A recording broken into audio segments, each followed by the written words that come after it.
Habedere und herzlich willkommen zu einer neuen Folge Viva la Movilusion, dem besten Podcast auf Gottes weiten Fluren.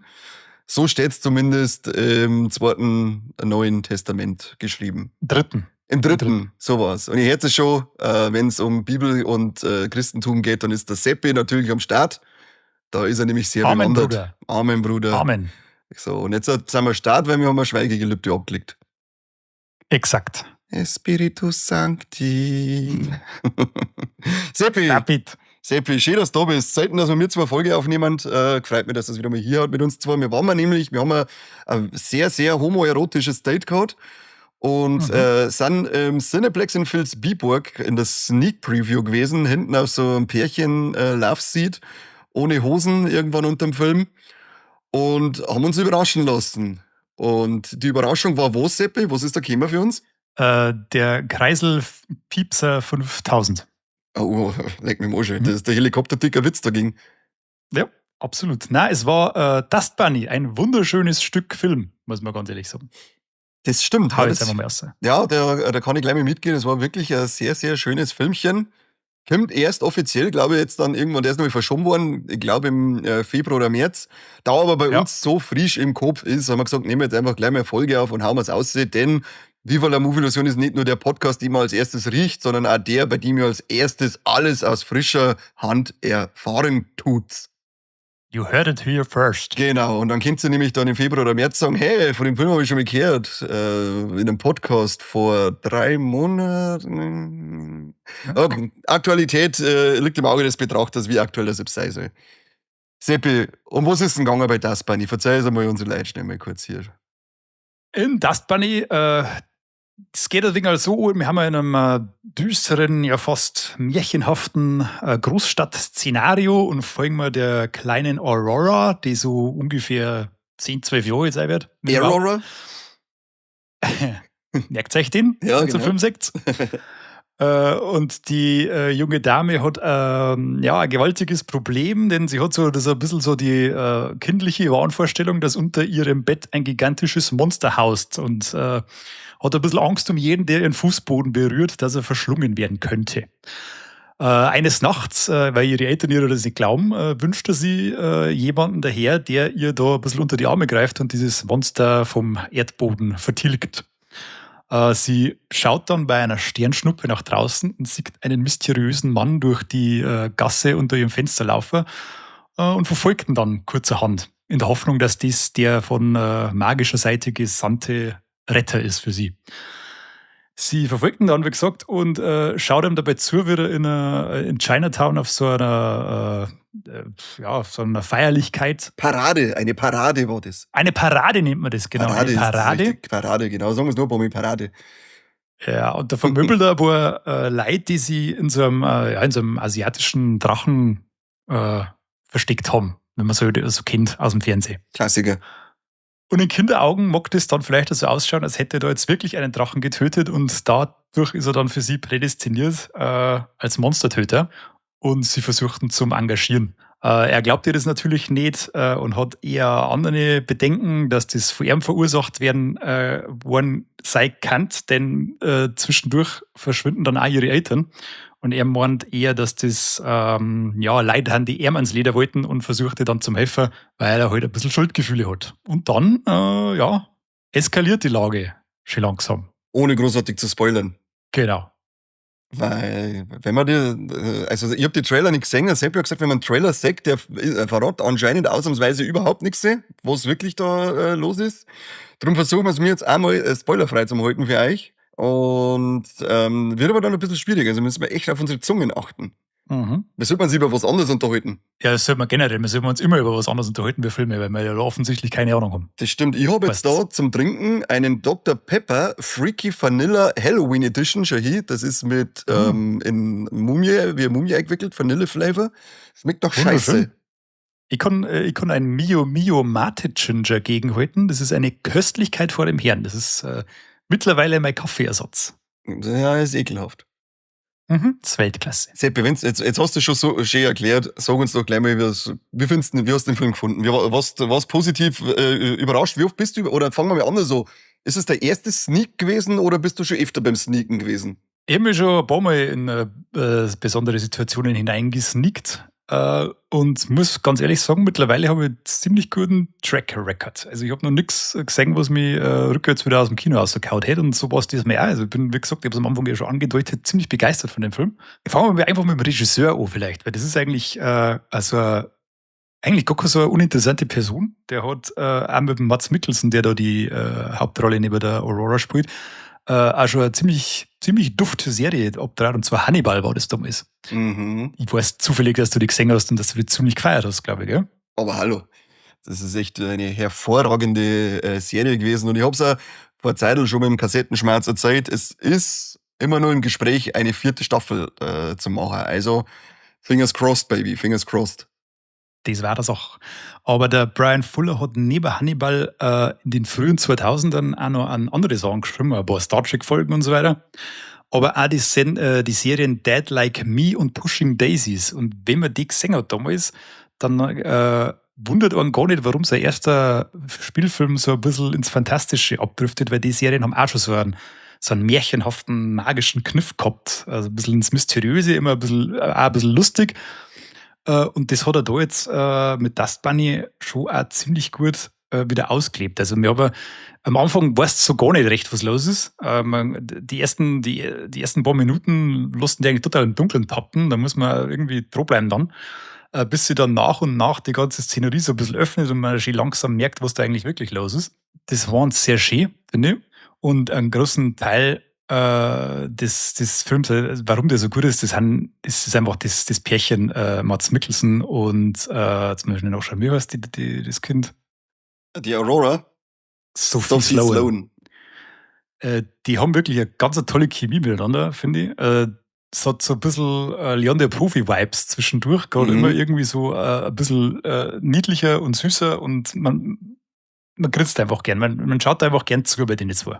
Fand ich. Es hat immer wieder ein bisschen komödiantische Einlagen, manchmal ist es ein bisschen düsterer, ein bisschen spannender, und manchmal ist es einfach auch eine magische Geschichte, die man einfach gern anschaut zur dunklen Jahreszeit. Ja, vor allem die Sophie Sloan, die hat das echt super gespielt, da habe ich recht gern zugeschaut. Das ist ein ganz sympathisch liebes Dirndl gewesen, und nicht so, wie es ja oft einmal ist bei solchen Filmen, dass du sagst, das Kind geht mal auf Nüsse.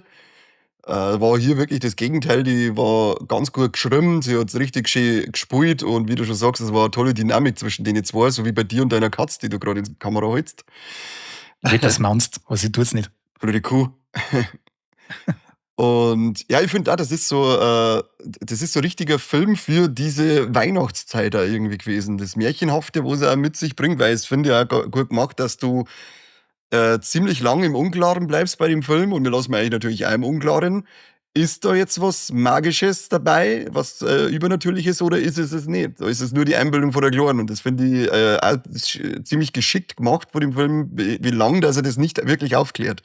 Das ist ich glaube, es würde echt erst so im letzten Viertel vielleicht erst aufklärt, ob das echt ist oder nicht. Ja, man bleibt da ein bisschen bei seiner Wahrnehmung irgendwie. Also, weil man kann nicht so richtig deuten, was da eigentlich so passiert. Es mischt sich dann auch alles ein bisschen mit seiner Wahrnehmung und ihrer Wahrnehmung. Also du bist relativ lang, wie du schon sagst, im Unklaren. Und das hält dich eigentlich ständig bei Laune. Also man ist teilweise verzaubert, man lacht mit, und man ist aber vor allem auch immer gespannt, wie es weitergeht und was jetzt dann als nächstes passiert. Weil es kämen auch noch ein paar Charaktere dazu, die alle sehr, sehr shady haben, wo du überhaupt nicht so recht weißt, was die haben. Ja. Also ein bisschen, finde ich, wird auch so ein kleines Universum aufgebaut, das weit dann ein bisschen nach seinen eigenen Regeln spielt, von denen man auch nicht so richtig deuten kann am Anfang. Dann, man hat immer wieder Vibes von verschiedensten Filmen irgendwie. Ich habe ein bisschen, wie Leon der Profi, habe ich schon gesagt, ist ein bisschen, so Gremlins-Feeling ist ein bisschen drin, so das Mysteriöse, was man nicht so richtig deuten kann. Ein bisschen Harry Potter. Ein bisschen Harry Potter, ein bisschen John Wick, es ist Genau. alles ein bisschen dabei.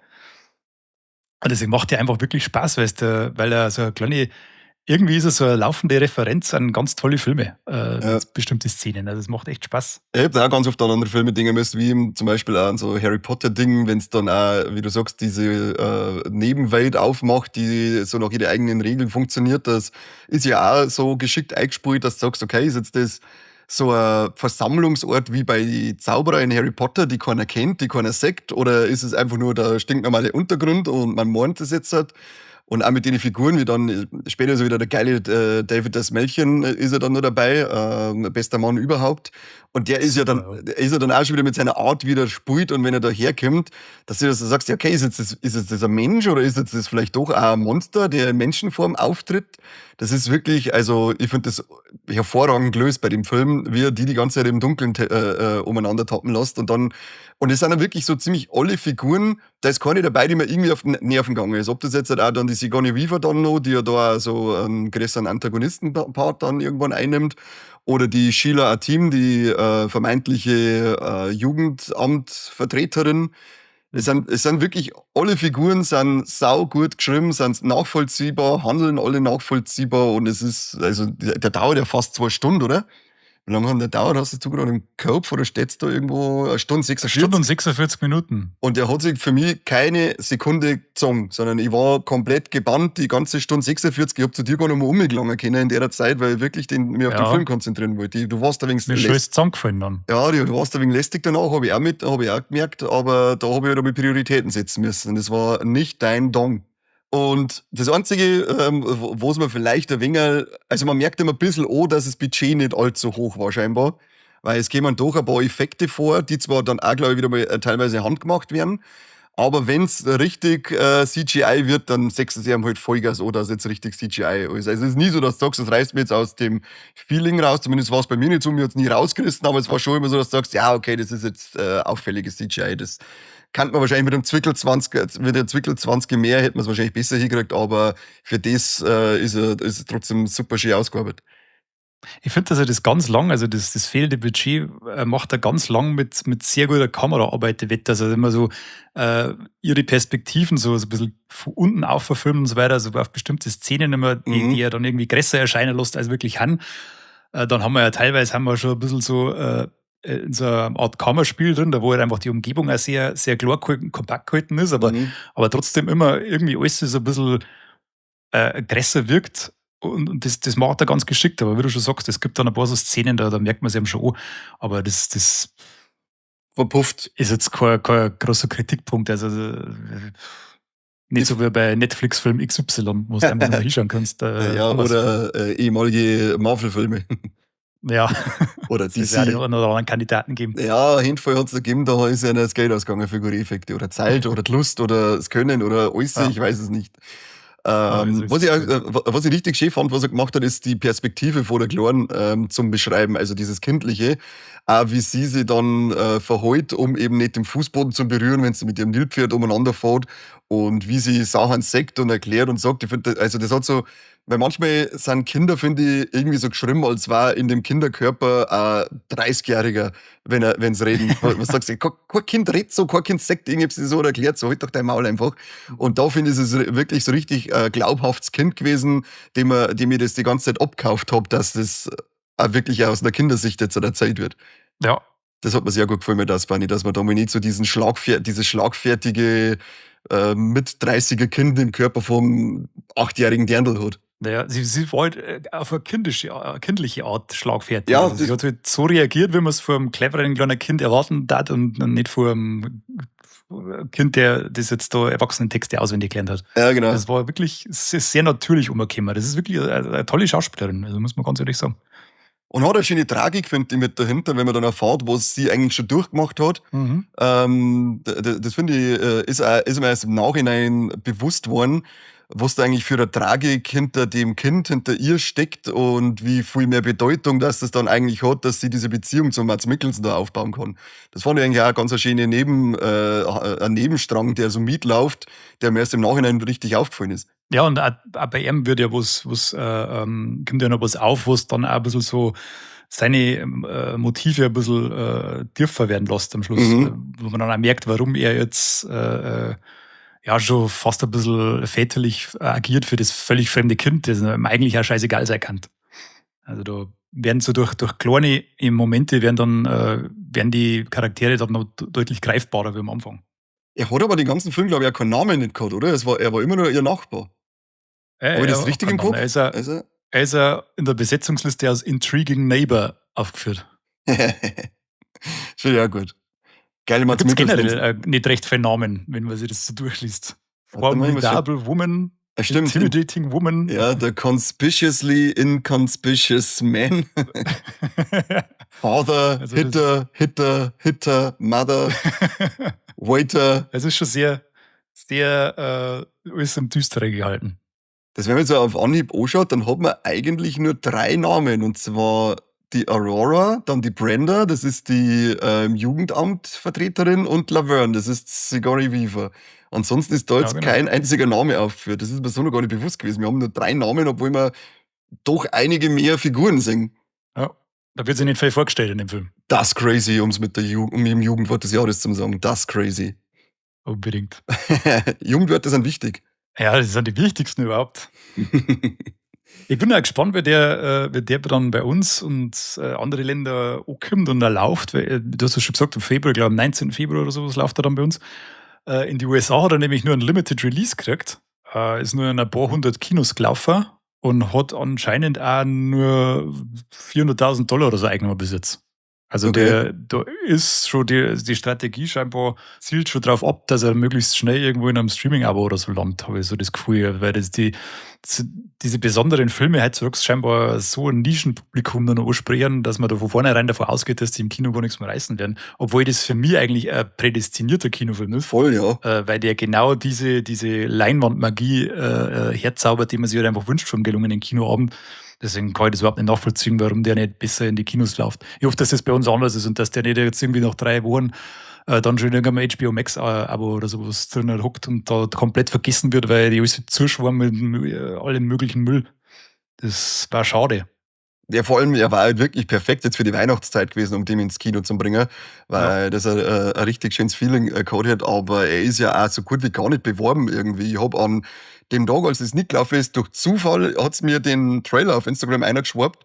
Ansonsten habe ich von dem Film noch gar nichts, 0,0 mitgekriegt. Also der Werbekampagne habe ich bisher nicht gesehen. Mal schauen, ob das zum Kino-Release bei uns dann sich noch ein bisschen ändert.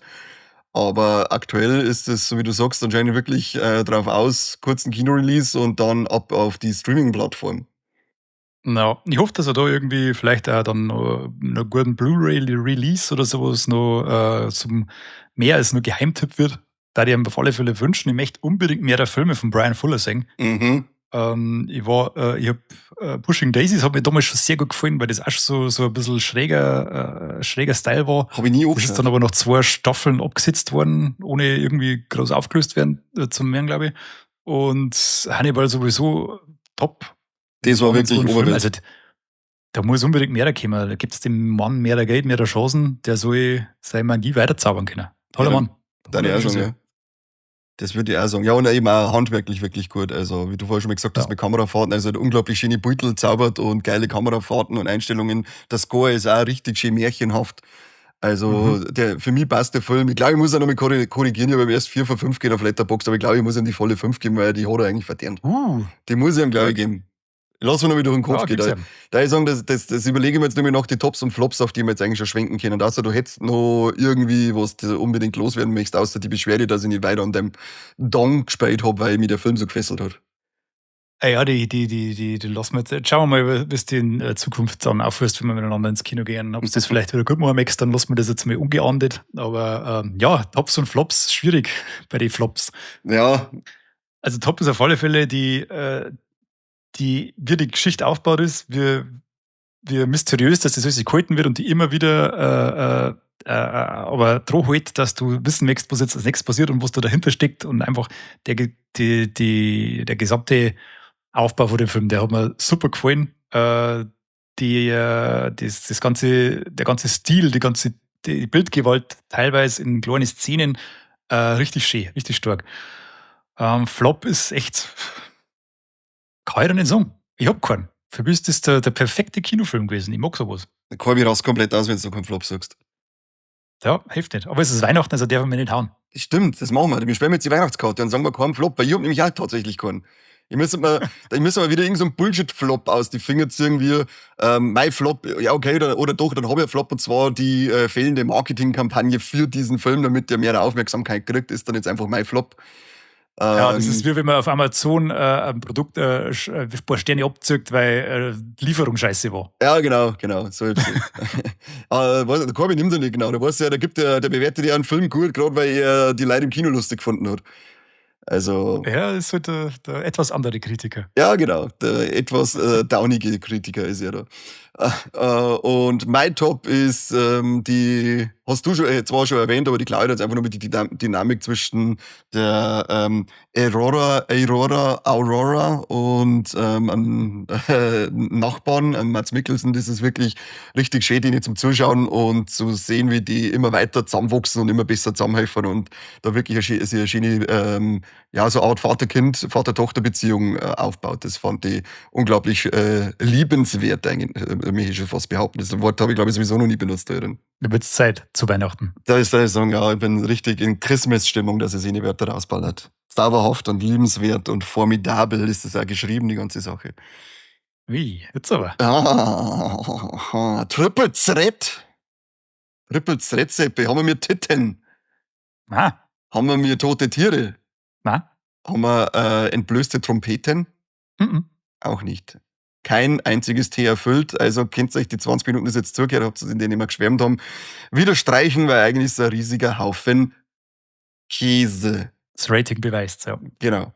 Wobei, ich sage mal so, es ist der einzige Film, der ohne eins der Ts auskommt und trotzdem hervorragend ist. Ja, es ist wirklich ein Glücksfall.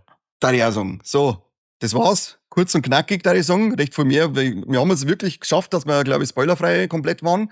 Drum ist die Folge jetzt also kurz. Man kann schon ein bisschen was verzeihen, aber dann nehmen wir euch vielleicht die ein oder andere Überraschung. Das wollen wir dieses Mal nicht. Philipp, du brauchst dich nicht beschweren.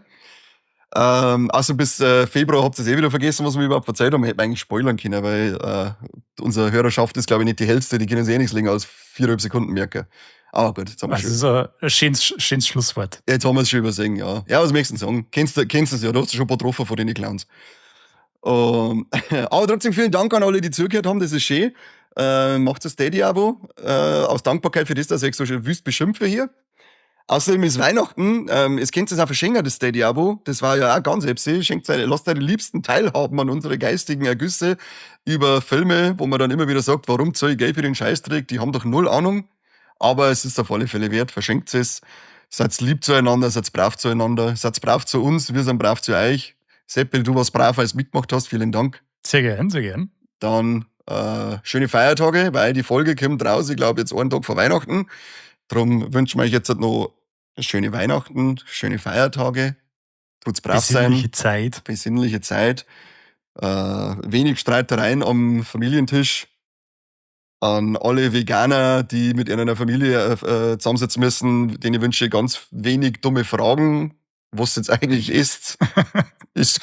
Ja, das ist so der Wunsch für euch, das war's aber dann auch schon wieder. Ansonsten seid ihr selber schön, wenn ihr gescheit fressen könnt. Seppi, bis zum nächsten Mal, da ich sagen. Macht's es gut. Du darfst dann an Corby seine Abmoderation übernehmen. Bis zum nächsten Mal beim besten Podcast der Welt. Nicht unterm Bett. Das habe ich nicht verstanden, weil du bist immer noch doppelt in meinem Ohr. Nicht unterm Bett. Ah, clever. Au revoir. Oder in Chinatown. Servus.